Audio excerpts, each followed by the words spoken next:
I'm Randy Gabbard. I work at Tour Supply in the service department. I fix a bunch of amplifiers for a whole bunch of touring people, and I also build pedal boards.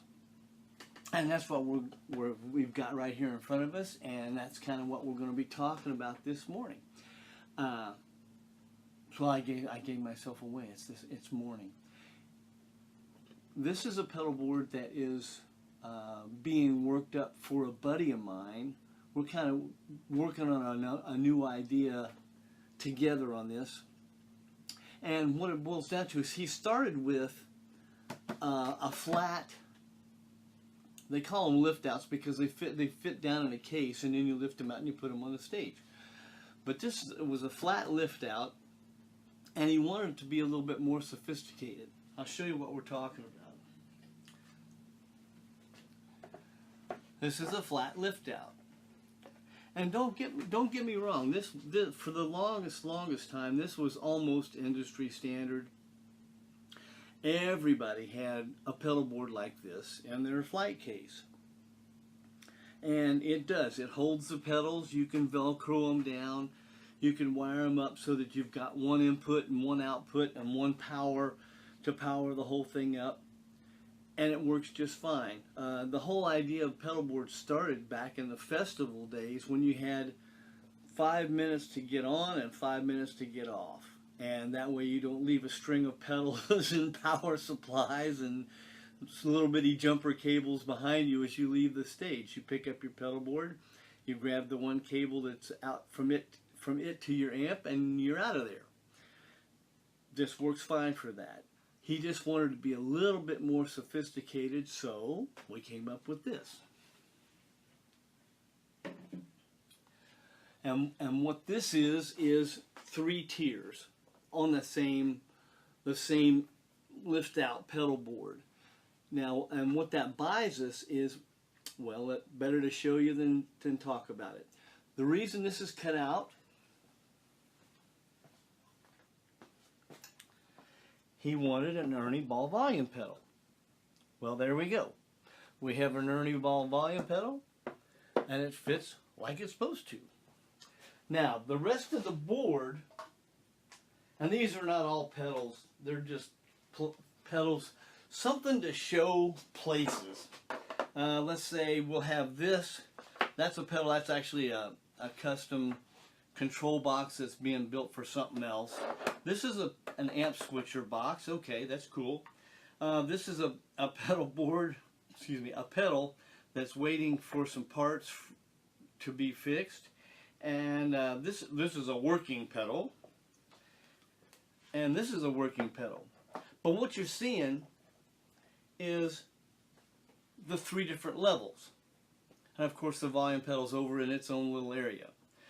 But what it is you don't have to worry about hitting anything here to get to this switch. You don't have to worry about anything here to get to this switch. You don't have to worry about these knobs when you're trying to get to this switch. So the whole idea is to get things available. You know, if you're not a ballet dancer, and I'm not, and I don't want to have to sit and try to be that accurate where I don't, if this was all at the same level, to try to get to this switch above it without the ones above this without hitting these knobs, oh my goodness. So we're not going to do that. This is all laid out to where it's just a breeze to get to any pedal you want when. Now later on in I guess this series, we'll talk about priority placement, because it's really important that you know what pedals you need to get to quick and accurately. But that's a whole other deal. We're just talking about the pedal board right now and the 3 levels and how hopefully it's going to change the game for him on how his way of dealing with his pedals, because he was using the flat board. Anyway, the other thing that's cool about this is, I don't know if, well, of course you can see them. It's input, output, and output. Output A is mono, output be a stereo, depending on how he wants to format things. The other thing that's cool about this thing being raised is it's open. And under there, this is just a pedal power. It's kind of an industry standard pedal power supply. Yeah. Anyway, and the thing is, it's not taking up any real estate. Where it's sitting, we still have places for pedals. And so we're not losing anything by it being there, which would take up the place of 2 pedals on a flat board. The other thing is, you can see there's the power, 1 power in, and the whole thing is powered up. That's a big deal. It also has an accessory outlet on here in case you need another power supply.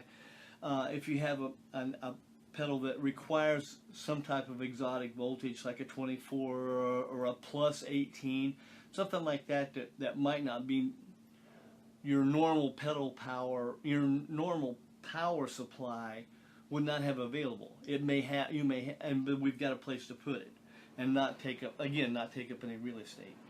That's very cool. Now, what we're the whole idea of this whole thing is to make it where your pedal board is, again, 5 minutes on, 5 minutes off. Pull the 2 runs to your amp, throw them back that direction, walk back that way with your pedal board under your arm, and you're out of there. And that's what this is all about. And we're going to be going through how to wire it. How did we originally come up with this idea? How did things get mounted? What is that?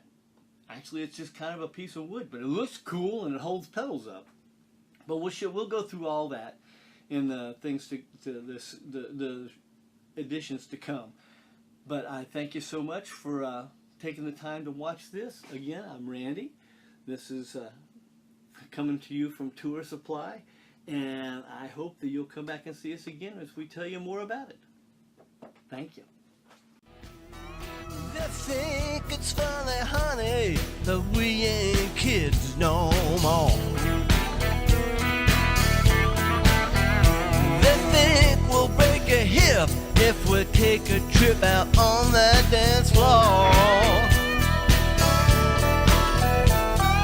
We should be at home, take our place on the porch, and sit by lemonade.